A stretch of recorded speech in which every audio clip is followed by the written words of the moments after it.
Topic है आपका application of trigonometry. देखो ट्रिग्नोमेट्री का मतलब क्या होता है। Trigo means triangle, metry means measurement. तो अब आप रियल यूज़ पढ़ोगे ट्रिगो का कि हम ट्राइंगल्स लेके मेजरमेंट करते हैं। ठीक है, मान लो आपके सामने एक बहुत बड़ी हिल है, आपको हिल की हाइट मेजर करनी है, क्या करोगे? अब इतना तो आप हिल से ऊपर जाके तो नीचे कोई है नहीं, वो स्ट्रेट तो है नहीं, वो तो स्लोप में है, वो तो हो नहीं सकता। लेकिन हिल मुझसे जितनी दूर है, देखो यहाँ ये हिल है, हिल बेसिकली ऐसे होती है ना, तो ये स्लोप तो मैं मेजर नहीं कर सकती, मैं हिल से इतनी डिस्टेंस पे खड़ी हूँ। ये मुझे पता है हिल और मेरे बीच में ये डिस्टेंस 1 किलोमीटर का है, यानी 1000 मीटर का है। ठीक है, और अब यहाँ पे हमारे एंगल का यूज़ होता है। मैं यहाँ से खड़ी होके इस हिल के टॉप पे देख रही हूँ। जब हम नीचे से खड़े होके ऊपर देखते हैं, नीचे से खड़े होके आईज को हम ऊपर रोटेट करते हैं ना, तो हमारी आई बॉल जितनी ऊपर की ओर रोटेट हुई वो एंगल बनाते हैं, और उस एंगल को कहते हैं हम एंगल ऑफ एलिवेशन। जब हम नीचे से ऊपर देखते हैं, यही चीज़ आप हिल के ऊपर भी जा सकते हो और ऊपर से आप नीचे देखोगे। तो जब हम आईज को नीचे रोटेट करते हैं, जब हम ऊपर से नीचे देखते हैं, तो उसको हम कहते हैं एंगल ऑफ डिप्रेशन। तो ये दो आपको जानना जरूरी है। अब मान लो मैं इस हिल की ये हाइट फाइंड आउट करना चाहती हूँ, मुझे पता है ये 1000 मीटर के डिस्टेंस में मैं खड़ी हूँ, और एंगल ऑफ एलिवेशन यानी मैं स्ट्रेट देख रही हूँ, सामने देख रही हूँ, और फिर मैंने अपनी आई बॉल को कितना ऊपर ले गई हिल पे ऊपर देखने के लिए। आई बॉल को ऊपर ले जाएंगे ना, तो वो मान लो मैं 30 डिग्री ले गई, तो ये मेरा एंगल ऑफ एलिवेशन हो गया।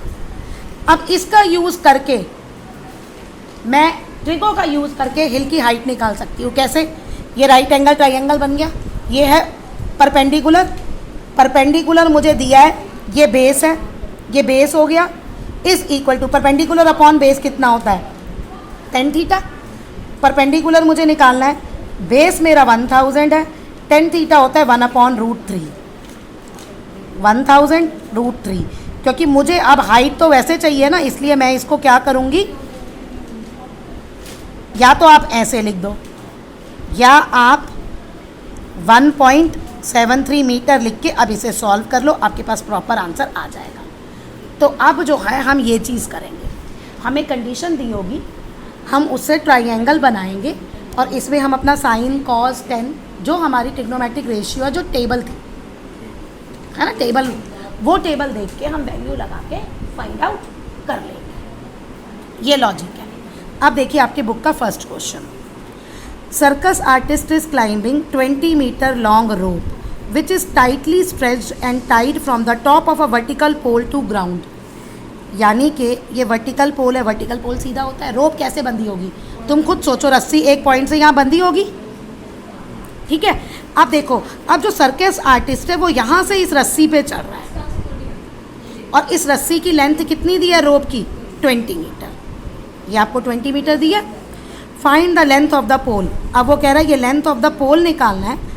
If the angle made by rope with the ground level is 30, angle made by rope, और ये यहाँ ग्राउंड है, रोप और ग्राउंड के बीच में एंगल कितना है? अब आपने ये फिगर बना लिया, पहला स्टेप ये फिगर बनाना, दूसरा इस फिगर को डिस्क्राइब करना है। लेट, जो मैं बोल रही हूँ वो आपने पूरा लिखना है।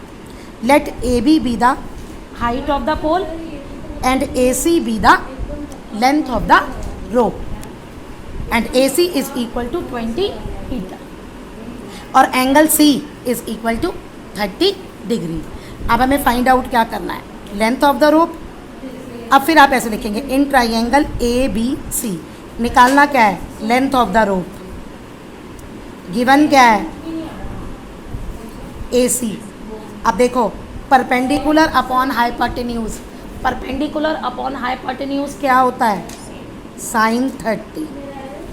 अब हम इसकी वैल्यू पुट कर देंगे। ए बी हमें फाइंड आउट करना है, ए सी हमारा 20 है, इसकी वैल्यू हाफ होती है 20/2, 10 मीटर। तो यानी जो पोल की लेंथ है वो कितनी आ गई? 10 मीटर। तो एंड में पूरा आंसर लिखोगे, length of the pole is 10 metre. A tree breaks due to storm and broken part bend so that top of the tree touches the ground making angle 30 with it. एक पेड़ है, ये आपका पूरा पेड़ है, ठीक है, AC आपका पूरा पेड़ है, ये B पॉइंट से टूट गया, ये पेड़ जब ऐसे टूट जाएगा तो ये ऐसे आ जाएगा ना, तो यही चीज़ आपकी ऐसे आ गई, नीचे गिर गई, वो हो गया क्लियर, ये D बन गया। अब वो कह रहा है मेकिंग एंगल 30, जो टूटा पार्ट वो ग्राउंड से कितने डिग्री का एंगल बना रहा है, 30 का, और the distance between the foot of the tree to the point where the top touches the ground is 8 metre. Foot of the tree और जहाँ टूट के उसने ग्राउंड को टच किया वो कितने 8 मीटर किया।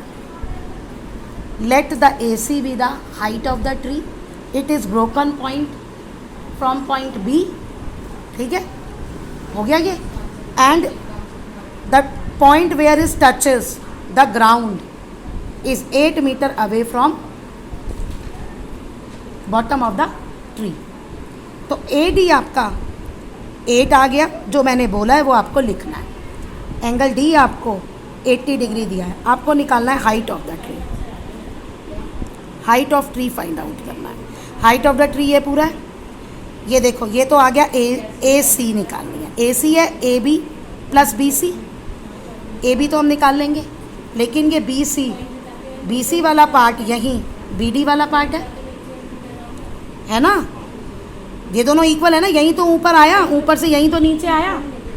तो अब एक बार हमें निकालना है परपेंडिकुलर, ये दिया है हमें पर AB हमें फाइंड आउट करना है, AD हमें गिवन है, यानी परपेंडिकुलर अपॉन बेस 1030। तो AB आ गया, AD कितना है 8, 1030 होता है हाफ, ये आ गया 4। फिर हमें निकालना है BD अपॉन AD, याद है ना मैं रिलेशन कैसे ले रही हूँ, एक जो मुझे निकालना है और एक जो मुझे गिवन है। अब हाइपोटेन्यूज अपॉन बेस सेक 30, यहाँ पे 1030 की वैल्यू होती है 1/√3, ओके।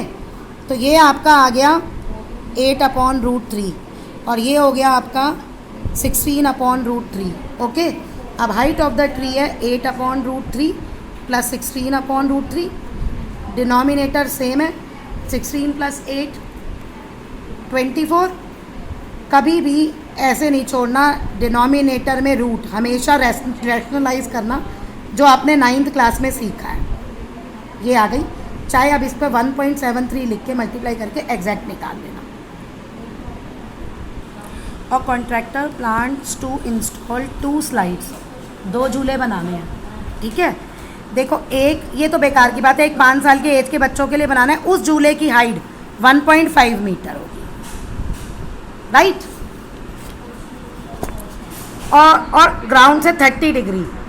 दूसरा झूला 3 मीटर पे और inclined at an elevation angle 60 degree, ठीक है। What should be the length of the slide in each case. क्या क्या बच्चों का ये होता है ना, स्लाइड इसमें स्लाइड करते हैं ना, तो इसकी लेंथ निकालनी है। इसकी हाइट, जो 5 साल के छोटे के बच्चे उनकी हाइट ये, और ये स्लाइड ग्राउंड से कितने डिग्री का एंगल बना रहा है, 30 डिग्री। अब बड़ों के लिए कितना है, 3 मीटर, और ये रहा स्लाइड, और ये ग्राउंड के साथ कितना बना रहा है एंगल, 60 डिग्री। दोनों केसेस में आपको क्या निकालना है, हाइपोटेन्यूज, यानी हाइपोटेन्यूज अपॉन परपेंडिकुलर, ओके। क्या लगेगा, कॉसेक लगेगा, ये लॉजिक है।